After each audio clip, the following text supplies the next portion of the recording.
Hello दोस्तों, आज की इस वीडियो में आप सभी का स्वागत है।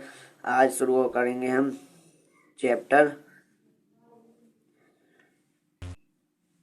चैप्टर 3। चैप्टर 3 है दो चर वाले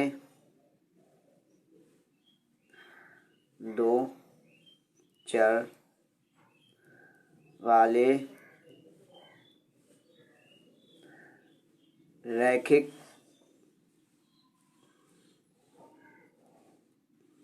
समीकरण युग्म। ये हमारा चैप्टर 2 और चैप्टर 2 का पहला क्वेश्चन है निम्न समीकरणों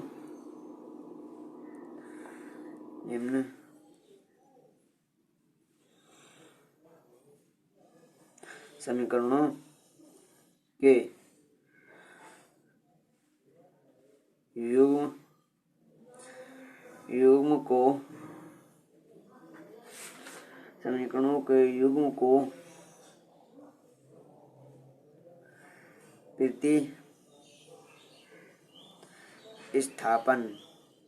प्रतिस्थापन विधि से हल कीजिए।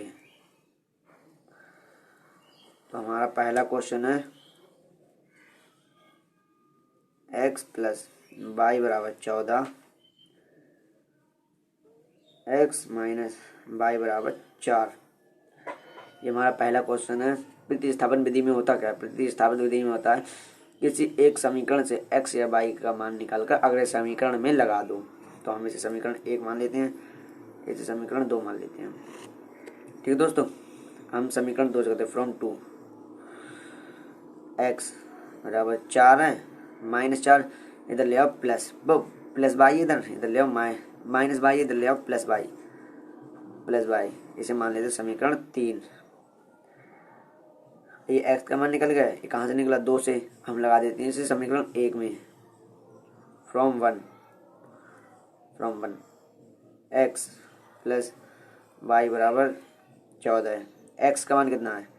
4 प्लस वाई बराबर कितना है? 14 है।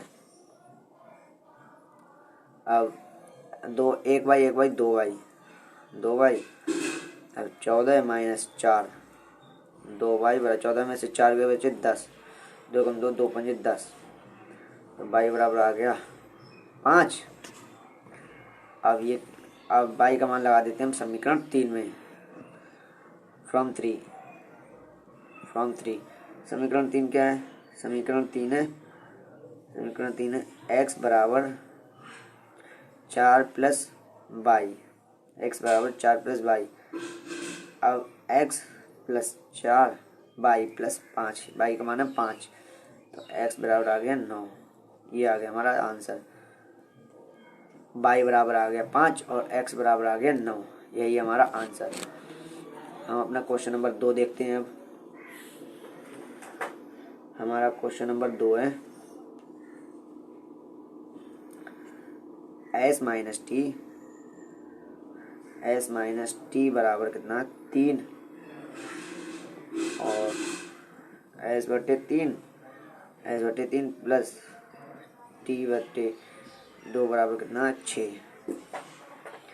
ये हमारा अगला क्वेश्चन। अब हमें किस विधि से करना है? प्रतिस्थापन विधि से। प्रतिस्थापन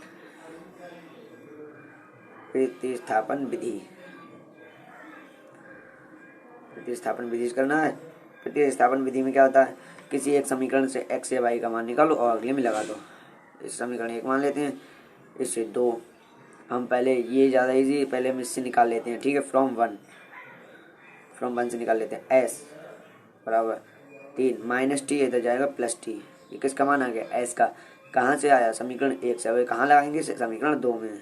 फ्रॉम 2 s बराबर लगा दो 3 प्लस टी बटे 3 प्लस टी बराबर बटे 2 बराबर कितना? 6।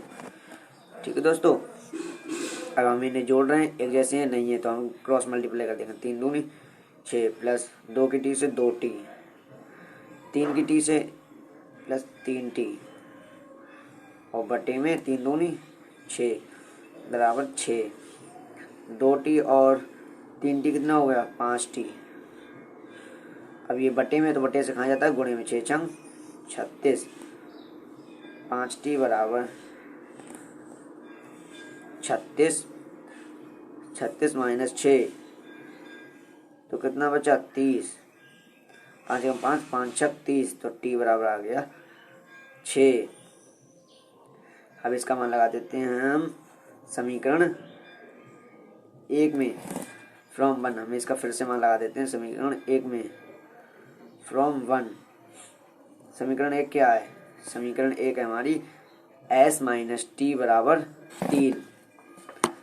s माइनस टी बराबर 3। हमें किसका मान चाहिए? s का मान चाहिए। s ऐसी रहने दे t इधर आएगी तो प्लस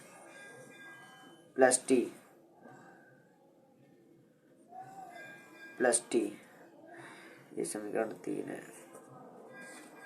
प्लस टी और s बराबर 3 प्लस टी 3 प्लस 6 तो s बराबर क्या आ गया 9। ये आ गया हमारा s का मान। अब करेंगे क्वेश्चन नंबर 3। आ जाते हैं हम नेक्स्ट क्वेश्चन पर, अपने क्वेश्चन नंबर 3 पर। 3 है 1 2 3। क्वेश्चन नंबर 3 है हमारा 0.2x 0.2x plus 0.3y plus 0.3y बराबर 1.3 और दूसरी समीकरण है 0.4x प्लस 0.5y बराबर 2.3। ये आ गया हमारा नेक्स्ट क्वेश्चन। हम इसे दो सॉल्व करते हैं। हमें कौन सी विधि से करना है? प्रतिस्थापन विधि से करना। प्रतिस्थापन विधि से प्रतिस्थापन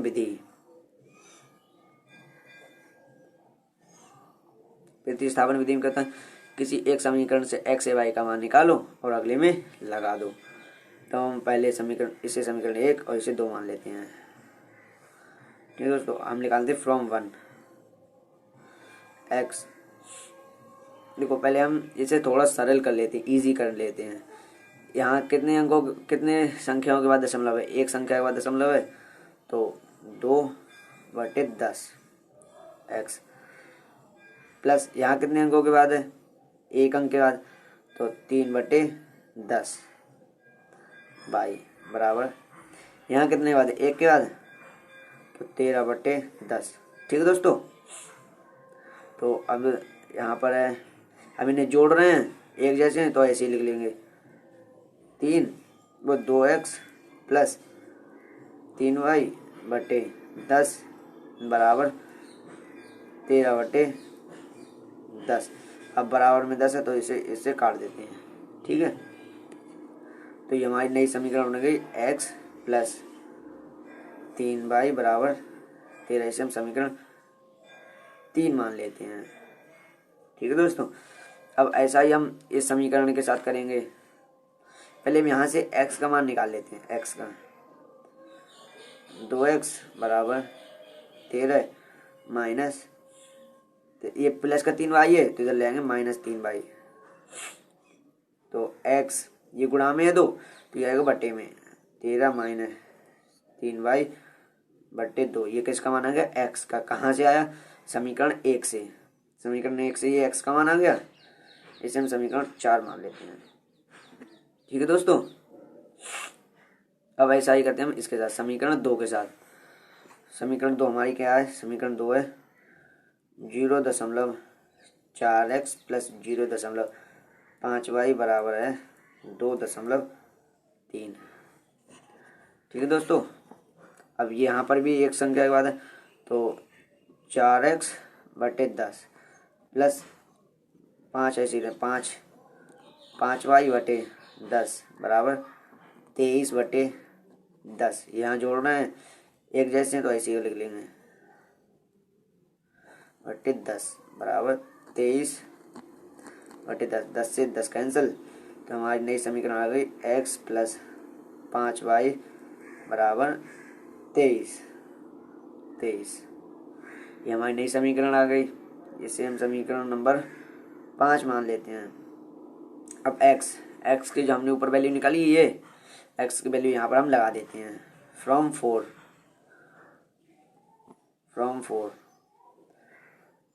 4 13 माइनस 3y बटे 2 प्लस 5y बराबर कितना 23। अब 13 26 13 दो 2 एकम 2 2 दूनी 4 2 बचे 13 दूनी 26 माइनस 3 दूनी 6 3 दूनी 6 6y 3 दूनी 6y प्लस 5y बराबर क्या है 23। अब 5y में से 6y गए तो माइनस का 1y बराबर, और ये 23 और प्लस का ये 26 है, इधर लिया -26 तो माइनस y बराबर, अब इसमें से ये गए तो बचा -3, माइनस से माइनस कैंसिल, y बराबर कितना आ गया 3, y बराबर 3 आ गया। अब y का मान हम लगा देते हैं समीकरण नंबर 4 में। समीकरण 4 में हम y का मान लगा देते हैं। समीकरण 4 क्या है? समीकरण 4 हमारी x बराबर 13 माइनस 3y बटे 2 x बराबर है 13 माइनस 3y का मान कितना है? y का मान है 3 बटे 2। x बराबर 13 माइनस 3 3 9 बटे 2। x बराबर 13 में से 9 माइनस कर तो बचे कितने 4 बटे 2 2 एकम 2 2 दूनी 4। x बराबर आ गया 2। ये आ गया हमारा x और y का मान। हम अपना नेक्स्ट क्वेश्चन करते हैं। नेक्स्ट क्वेश्चन है हमारा क्वेश्चन नंबर 4। अब देखते हैं हमारा क्वेश्चन नंबर 4 क्या है। क्वेश्चन नंबर 4 है √2x